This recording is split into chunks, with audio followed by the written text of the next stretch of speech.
تو جب آپ کو وہ 1200-1500 مچھلی جو آپ نے ایک ٹینک میں ڈالی ہوئی ہے اس کے لیے آپ فیڈ ہم موسٹلی سجیسٹ کرتے ہیں 5% باڈی ویٹ کے لحاظ سے, تو وہ فیڈ بھی آپ نے اس کو دینی ہے. اچھا پاکستان جیسے ملک میں جو بہت بڑا مسئلہ ہے یہ ساری سرکولیشن, آکسیجنیشن, اس کی صفائی, یہ سارا کچھ, بجلی, الیکٹریسٹی ہمارا کنٹینیوس فلو آف الیکٹریسٹی بھی ہر جگہ پہ نہیں ہے. تو وہ اگر آپ ہائی اسٹاکنگ ڈینسٹی رکھتے ہیں اور 1 گھنٹے کے لیے بجلی چلی گئی ہے اور وہاں پہ آکسیجن کی کمی ہو گئی ہے تو موٹیلٹی کے چانسز ہیں, نمبر 1. نمبر 2, جب آپ اتنی ہائی اسٹاکنگ ڈینسٹی رکھتے ہیں اور ہمارے جو فارمر حضرات ابھی تک اتنے ٹرینڈ نہیں ہیں, اور بایو فلاک جو لوگ کرنے آ رہے ہیں وہ تو بالکل ٹرینڈ نہیں ہے, ڈاکٹر صاحبہ شارٹلی بتا دیجئے تو کہ ڈیزیز آ سکتی ہے. ٹھیک ہے ڈاکٹر صاحبہ, ڈاکٹر ریحانہ کوثر صاحبہ اس حوالے سے بات کر رہی تھی اور وہ یہی کہہ رہی تھی کہ اس پہ جو آپ کا اچھا خاصا بجٹ آ جائے گا. دیکھیں میری بات سنیں, پاکستان جو ہے وہ انرجی ڈپرائیوڈ کنٹری ہے, یعنی کہ ہمارے پاس بجلی کی قلت ہے, یعنی کہ آلریڈی بجلی دستیاب نہیں ہے اور ہم مختلف مین سے ہم ڈیم بنانے کی بات کرتے ہیں, ہم کہتے ہیں کہ واٹر ریزروز کے ذریعے ہائیڈل جنریشن ہو, سولر پاور پلانٹ سے جنریشن ہو, اس کے ساتھ ساتھ باقی ڈفرینٹ طریقوں سے. تو اس میں یہ بڑا ضروری ہے کہ آپ کے پاس پراپر انرجی سورس ہو, پھر اس کے بعد آپ نے کافی چیزیں مینیج کرنے. آگے چل کے ہو سکتا ہے یہ کامیاب ہو جب لوگوں کے پاس پراپر نالج اور ایجوکیشن ہو کہ کس طریقے سے آپ نے پراپرلی مانیٹر کرنا ہے. کچھ بھی تجربہ کرنے سے پہلے آپ کو ریسرچ پراپرلی اس کی کر کے اس کے بعد جانا چاہیے. ابھی ہم بریک کی طرف چل رہے ہیں اور بریک کے بعد پھر واپس آئیں گے, مزید سٹوریز آپ سے شیئر کریں گے.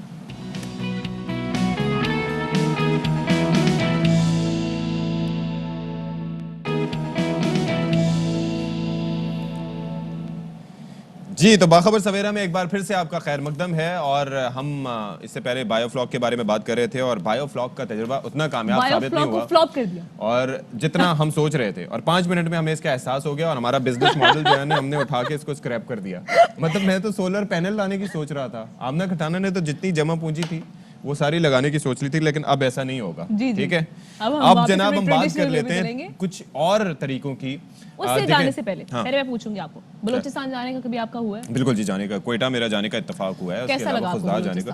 اٹس بیوٹیفل, ڈفرینٹ سیرینٹی ہے, لیکن وقت نہیں ہے. جب وقت ہوگا تو مزید ہم سفر کریں گے اور زبانی کلامی بھی سفر کریں گے اور واقعتاً بھی سفر کریں گے.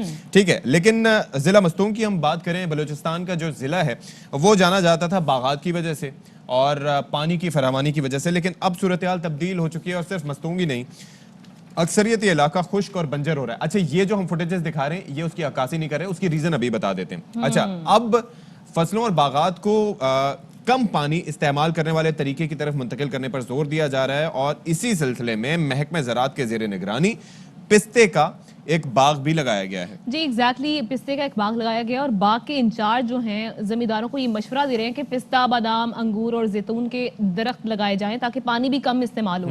ان میں اس کا مطلب ہے پانی کم استعمال ہوتا ہے اور فصل سے پیداوار بھی مل سکے. اس کے لیے ایک نرسری بھی بنائی گئی ہے جہاں پہ تربیت دی جائے گی وہاں پہ جو کام کرنے والے لوگ ہوں گے, اور بتایا جاتا ہے کہ کس طرح بیج لگانے سے درخت بننے کے عمل کا مکمل کیا جاتا ہے اس عمل کو.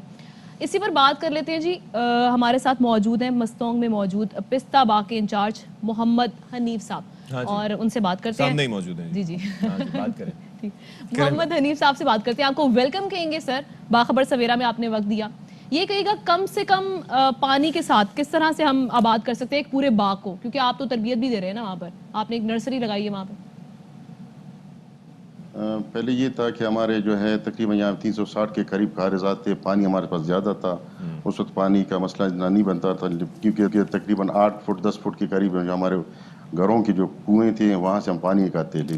سال جو بارشیں نہ ہونی, خشک سالی کی وجہ سے, برف باری نہ ہونے کی وجہ سے پانی نیچے گرتا گیا, اور اسے جو ہے ابھی جو ہے تقریباً 1000 فٹ کے قریب ہم نے بور کیا ہے. بور کرنے کے جو تقریباً 700-800 فٹ سے ہم پانی نکال رہے ہیں. اور پرانا جو طریقہ کار تھا وہ فلڈ ایریگیشن تھا. آج کل جو ہے نیا طریقہ کار یہ ہے کہ ہم ان کو جو ہے ٹرکل ایریگیشن جیسے ببلر, وہ بھی میں نے آپ کو دکھایا, جو آپ نے اپنے دیکھا, آپ نے خود مشاہدہ کیا, اس میں جو ہمارا کافی پانی اس میں بچت ہوتا ہے, جس میں جو ہے اس میں ایک ببلر ہے, ایک ٹرکل ہے, ایک جو ہے اسپرنکلر ہے.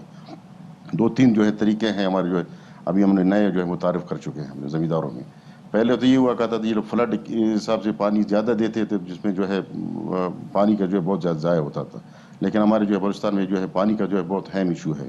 اب پانی جو ہے سال جو ہے نیچے گرتا جا رہا ہے, اچھا اب ذرا یہ بتائیے کہ عموماً یہ کہا جاتا ہے کہ یہ جو پستے کا درخت ہوتا ہے یہ ٹائم لیتا ہے، یعنی کہ ایک ڈیکیڈ لیتا ہے، 10 سے 12 سال میں وہ پھل دینا شروع ہوتا ہے، اس لیے اس جانب توجہ کم دی جاتی ہے. تو یہ جو آپ کا سیٹ اپ ہے اس سے کیا ایسا ممکن ہے کہ پیداوار جلدی ہو سکے؟ یہ ہے کہ پہلے جو ہے زمیندار جو ہے اس لیے اس پہ جو ہے زیادہ وہ توجہ نہیں دیتا تھا کہ 10-12 سال کے بعد جو ہے وہ پستہ جو ہے پھل دینا شروع کرتا تھا. لیکن ابھی جو ہے ابھی ہم اس کو جو ہے 1 سال ہم نرسری میں رکھنے کے بعد اسے جو ہے ہم جو ہے فیلڈ پہ شفٹ کرتے ہیں. فیلڈ کی شفٹ کرنے کے اس پہ نرسری سے فیلڈ پہ شفٹ کرنے کے بعد جو ہے ہم اسے بڈ کرتے ہیں، جسے ہم پیوند بولتے ہیں. پیوند کاری کے ذریعے تقریباً 3-4 سال کے بعد وہ پھل دینا آپ کو شروع کر دیتا ہے. پھر یہ ہے کہ پہلے سال جو ہے وہ پھل تھوڑا کم دیتا ہے، پھر جو ہے اگلے سال جو اس کا جو عمر بڑھتا جاتا ہے اس کے جو پھل جو ہے دینا زیادہ دیتا ہے. تقریباً اگر 1 سال میں جو ہے 1 کلو، پھر اگلے سال وہ آپ کو 2 کلو کے قریب. ایسے بھی ہمارے یہاں پہ درخت ہیں جو کلو سے لے کے تقریباً 20-25 kg تک بھی وہ ہمیں پھل دیتے ہیں. تو جس طرح سے آپ بات کریں پیداوار کی، اس طریقے سے جو آپ نے طریقہ اپنایا ہے اس سے جو پروڈکشن ہوگی، پیداوار ہوگی، وہ ضرورت کے مطابق ہوگی یا اس سے کم ہوگی؟ آپ کیا سمجھتے ہیں؟ نہیں، پستے کے اگانے کے تو فائدے تو بہت سے ہیں. پستے کا درخت جو ہے سینکڑوں سال تک پھل دیتا ہے. کم پانی کی طلب رکھنے کی وجہ سے خشک سالی کا بھی مقابلہ بہتر طریقے سے کر سکتا ہے.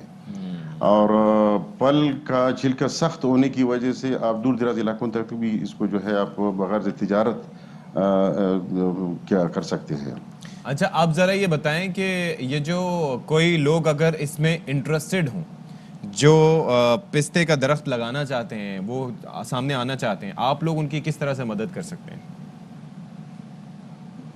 اس کا یہی طریقہ ہے کہ آپ جو ہے اگر سیب کا آپ کے پاس پانی کا تو سب سے بڑا مسئلہ ہے وہ یہ ہے کہ آپ جو اس کو جو ہے خطراتی نظام پہ اس کو وہ کیا کرنا ہے. جو اپنا جتنے بھی اپنے درخت ہیں اس میں بھی کامیاب ہیں. یہاں پہ جو ہمارے جو پروگریسو فارمر تھا رئیس مشتاق جو ہے سارنگزئی صاحب، ان کے بھی باغات ابھی بھی ہیں. آپ اس کو وزٹ بھی کر سکتے ہیں، آپ جا کے دیکھ لیں. وہاں پہ بھی آپ کو جو ہے وہ بالکل آپ اس سے اندازہ لگا سکتے ہیں کہ کتنا اس میں پانی بھی بچتا ہے اور ٹھیک ٹھاک جو پھل بھی درخت اس کا سیب پھل بھی دے رہا ہے. اور محمد حنیف صاحب یہ بھی کہے گا، جس طرح سے ہم سنتے بھی آئے ہیں، ہم نے اس پہ ریسرچ بھی پڑھی ہے کہ سیب کا جو درخت ہے وہ بھی زیادہ پانی مانگتا ہے، تو اس طریقہ کار کے ذریعے سیب کی پروڈکشن بھی ہو سکتی ہے، اس میں بھی مدد مل سکتی ہے؟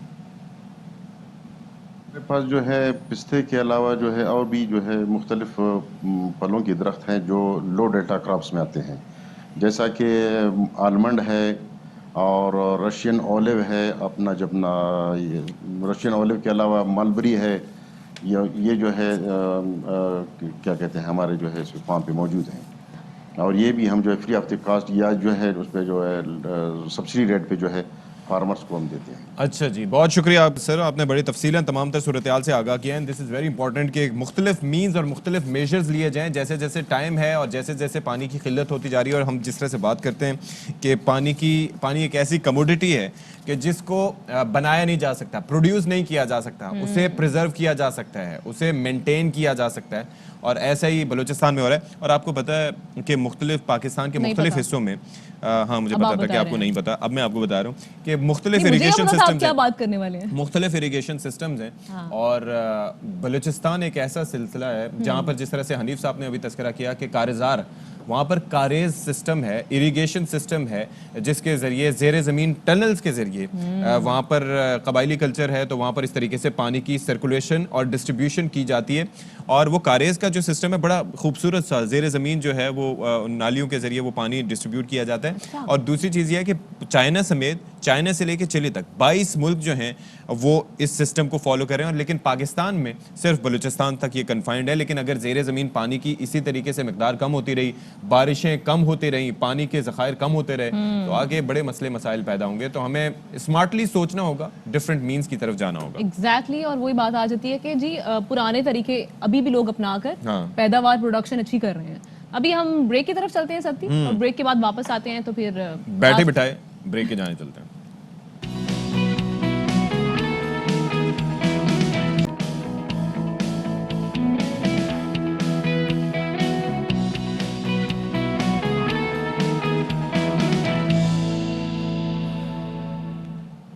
جی باخبر سویرا میں ایک بار پھر سے آپ کا خیر مقدم ہے.